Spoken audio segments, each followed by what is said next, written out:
ಎಲ್ರಿಗೂ ನಮಸ್ಕಾರ. ಎಲ್ರಿಗೂ ವರಮಹಾಲಕ್ಷ್ಮಿ ಹಬ್ಬದ ಆರ್ಥಿಕ ಶುಭಾಶಯಗಳು. ನಾನು ಇವತ್ತು ಮಡಲನ್ನು ತಾಯಿಗೆ ಹೇಗೆ ತುಂಬೋದು ಅಂತಂದ್ಬಿಟ್ಟು ತೋರಿಸ್ತಾ ಇದ್ದೀನಿ. ಮೊದಲು ನಾವು ಉಪಯೋಗ ಮಾಡ್ದಿಲ್ಲ ಇರೋ ತಟ್ಟೆ ಅಥವಾ ಹೊಸ ತಟ್ಟೆನ ತೊಗೊಬೇಕಾಗುತ್ತೆ. ಅದಕ್ಕೆ ನಾವು 5 ಇಡಿ 3 ಇಡಿ ಇಲ್ಲಾಂದರೆ 9 ಇಡಿ ನಾವು ಅಕ್ಕಿನ ಹಾಕ್ಕೊಬೇಕಾಗುತ್ತೆ. ಅದರ ಜೊತೆಗೆ ನಾನು ಒಂದು ಚುಪ್ಪು ಬಾಳೆಹಣ್ಣನ್ನು ಹಾಕ್ಕೊತಾ ಇದ್ದೀನಿ. ಫುಲ್ಲು ಒಂದು ಚುಪ್ಪು ಬಾಳೆಹಣ್ಣನ್ನು ಸೇರಿಸ್ಕೊತಾ ಇದ್ದೀವಿ. ನಾವು ಯಾವಾಗಲೂ ತಾಯಿಗೆಲ್ಲ ಮಡಲು ತುಂಬಬೇಕಾದ್ರೆ ಒಂದು ಚುಪ್ಪನ್ನು ಹಾಕ್ಕೊತೀವಿ. ಆಮೇಲೆ ಉಪಯೋಗ ಮಾಡ್ದಲೇ ಇರೋ ಹೊಸದು ಬ್ಲೌಸ್ ಪೀಸು, ಹಾಗೆ ಹೊಸ ಬಳೆಗಳನ್ನು ಇಟ್ಕೊತಾ ಇದ್ದೀನಿ. ಅರಿಶಿಣ, ಕುಂಕುಮ ಇಷ್ಟು ಇಟ್ಕೊಂಡು ತೆಂಗಿನಕಾಯಿ ಒಂದು ಫುಲ್ಲು ತೆಂಗಿನಕಾಯಿನ ಇಟ್ಕೊತಾ ಇದ್ದೀನಿ. ಅದಾದಮೇಲೆ ಹಣ್ಣುಗಳು ನಿಮಗೆ ಇಷ್ಟ ಅನುಸಾರ ಎಷ್ಟು ಬೇಕೋ ಅಷ್ಟು ಹಣ್ಣುಗಳನ್ನು ಇಟ್ಕೊಳ್ಳಿ. ನಾನು ಇಲ್ಲಿ ಸೇಬು ಮತ್ತು ದಾಳಿಂಬೆನ ಇಟ್ಕೊತಾ ಇದ್ದೀನಿ. ಇದಾದಮೇಲೆ ನಾವು ಧಾನ್ಯಗಳನ್ನ ಇಟ್ಕೊಬೇಕಾಗುತ್ತೆ. 5 ಧಾನ್ಯ ಇಲ್ಲಾಂದರೆ 9 ಥರ ಧಾನ್ಯಗಳನ್ನ ಹಾಕ್ಕೊಬೇಕಾಗುತ್ತೆ. ನಾನು ಇಲ್ಲಿ ಒಂದು 5 ಥರದ ಧಾನ್ಯಗಳನ್ನ ಇಡ್ತಾಯಿದ್ದೀನಿ ದೇವಿಗೆ. ನೋಡಿ, ಇಲ್ಲಿ ಕಡಲೆಬೇಳೆ, ಉದ್ದಿನಬೇಳೆ, ಕಡಲೆಕಾಳು, ಹೆಸ್ರು ಕಾಳು ಇಷ್ಟು ಧಾನ್ಯಗಳನ್ನ ಇಟ್ಕೊಂಡಿದ್ದೀನಿ. ಒಂದು ಅಚ್ಚು ಬೆಲ್ಲ, ಹಾಗೆ ಒಂದು ಅರ್ಧ ಕೊಬ್ಬರಿ ಹೋಳು ಇಟ್ಕೊಂಡಿದ್ದೀನಿ. ಹಾಗೆ ಅರಿಶಿಣದ ಕೊಂಬು ಒಂದು 3 5 ಈ ಥರ ಇಟ್ಕೊಂಡ್ರೆ ಸಾಕಾಗುತ್ತೆ. ಅದಾದಮೇಲೆ ಎಲೆ ಅಡಿಕೆ, ನಾವು ಎಲ್ಲನ ಮಾಗಡಿ ಕಡೆ ಎಲ್ಲನ ನಾವು ಚೂರು ಅಡಿಕೆಗಳ್ನ ಇಟ್ಕೊತೀವಿ. ಎಲ್ಲ ಫುಲ್ ಅಡಿಕೆಗಳ್ನ ಇಟ್ಕೊತಾ ಇದ್ದಾರೆ. ಈ ಸಲ ನಾನು ಫುಲ್ ಅಡಿಕೆನ ಇಟ್ಕೊಂಡಿದ್ದೀನಿ.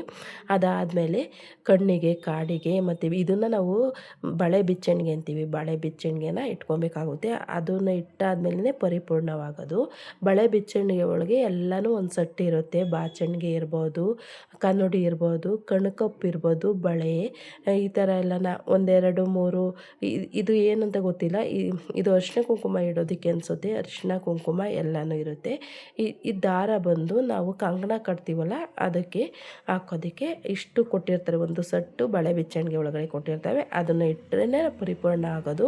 ಅದಾದಮೇಲೆ ಎಲೆ ಅಡಿಕೆ ಎಲ್ಲ ಇಟ್ಟಾದಮೇಲೆ ಹೂವನ್ನ ಇಟ್ಕೊಬೇಕಾಗುತ್ತೆ.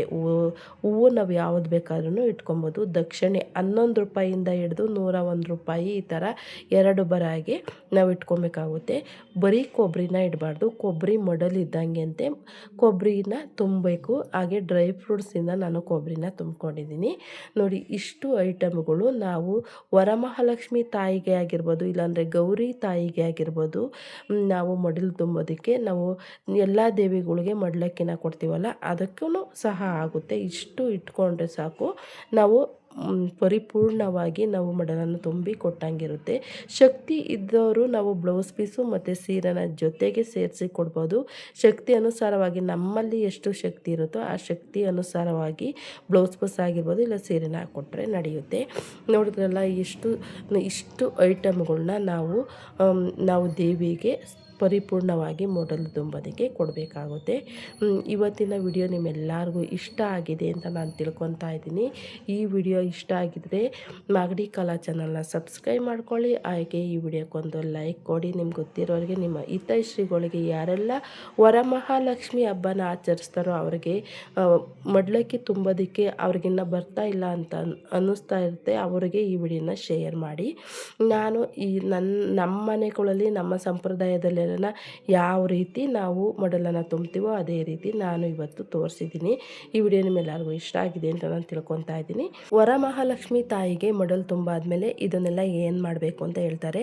ನಾವು ತವ್ರ ಮನೆಯಿಂದ ಬಂದಿರೋ ಹೆಣ್ಣು ಮಕ್ಕಳಿಗೆ ಆಗಿರ್ಬೋದು, ಸೊಸೆಯಂದಿರು ಇರ್ತಾರಲ್ಲ ಅವ್ರಿಗೂ ಕೊಟ್ಟರೆ ನಡೆಯುತ್ತೆ. ಇಲ್ಲ ಅಂತಂದರೆ ಯಾರು ಒಬ್ಬೊಬ್ಬರು ಯೂಸ್ ಮಾಡೋದಿಲ್ಲ, ದೇವಸ್ಥಾನಕ್ಕೆ ಕೊಟ್ಬಿಟ್ಟು ಬರ್ತಾರೆ. ದೇವಸ್ಥಾನಕ್ಕೆ ಕೊಟ್ಟರು ನಡೆಯುತ್ತೆ. ಇಲ್ಲಾಂದರೆ ಮನೇಲಿ ನಾವೆಲ್ಲ ಉಪಯೋಗ ಮಾಡ್ಕೊಬೋದು. ಮನೆಯಲ್ಲೂ ಉಪಯೋಗ ಮಾಡಿಕೊಂಡ್ರೆ ಆಗುತ್ತೆ.